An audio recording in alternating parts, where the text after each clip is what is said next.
Welcome to W&L Sports Weekly. I'm Jeremy Franklin. On this week's show, we'll speak with women's swimmer Jordan Watson and wrestler Alec Horne.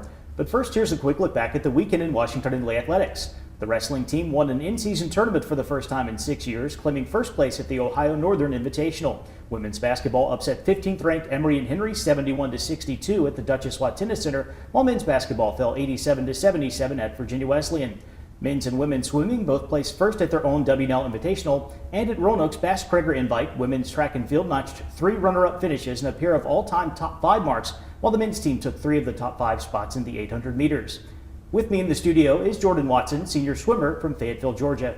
Jordan, welcome to the show. Thank you. The Generals have had a very good season so far. You're undefeated in dual meets, including a big win over Carnegie Mellon back in November. You've also won every invitational that you've competed in. What's been working well for W&L during the first half of the year?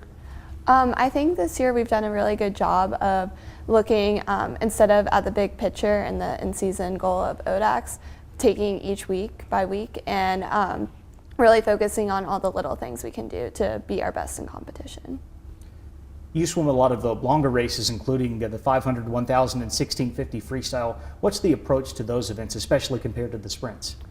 I think the approach is a little bit more focused on strategy. So you can't all out sprint any of those races and do it successfully. So thinking more about where you want to go in with your faster pushes and swimming your best.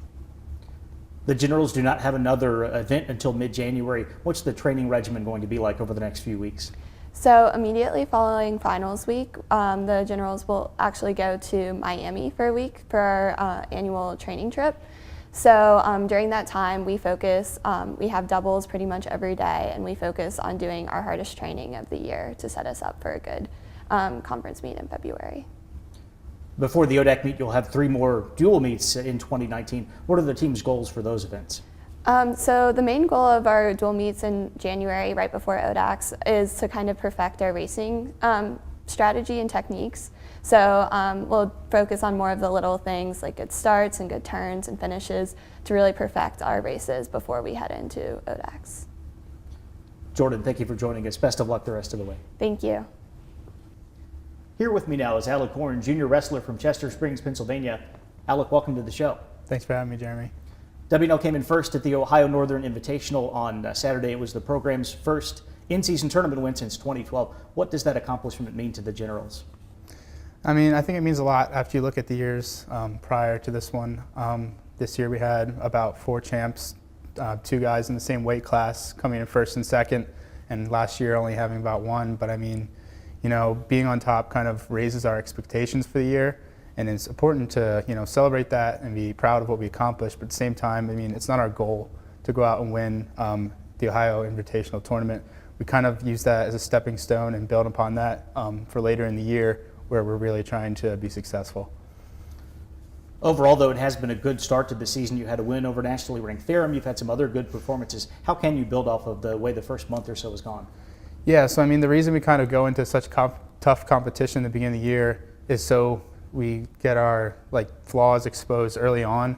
If you wrestle weak competition early on, I mean, you might run all over them and not really know what you need to work on. So it's important to go out and wrestle someone as strong as Ferrum, because early on you'll really see what you need to improve on and get better on in practice. W&L has a very large roster. You have a huge group of first-year athletes. You've got competition in almost every weight class. How does that impact practices and match preparation? Yeah, so I mean, we have, like you said, a really big roster this year and like a lot of different guys at different weight classes.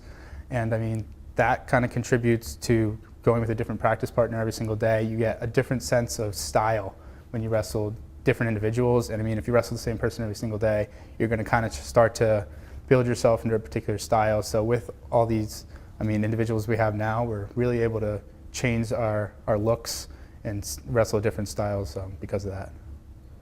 Coming up, you've got the W&L Duels on December 17th. The annual Jim Kreitzer Invitational will take place next door in Buena Vista in early January. What are your expectations for those events? I think the expectation for both events is to win both competitions. I mean, there's going to be tough competition at the Duels and at the Kreitzer, but I mean, more than anything, we're just trying to get better at wrestling and really, you know, hone in on attention to detail and looking back and watching film from those matches and then taking that and riding it into the end of the year where guys, we want to send guys to nationals and, win the conference tournament. Alec, thank you for joining us. Good luck with the rest of the season. Thank you so much, Jeremy. Thanks for having me. That brings us to the end of our final show of the calendar year. We wish you all a safe and happy holiday season, and we'll see you in 2019. For W&L Sports Weekly, I'm Jeremy Franklin. Thanks for watching.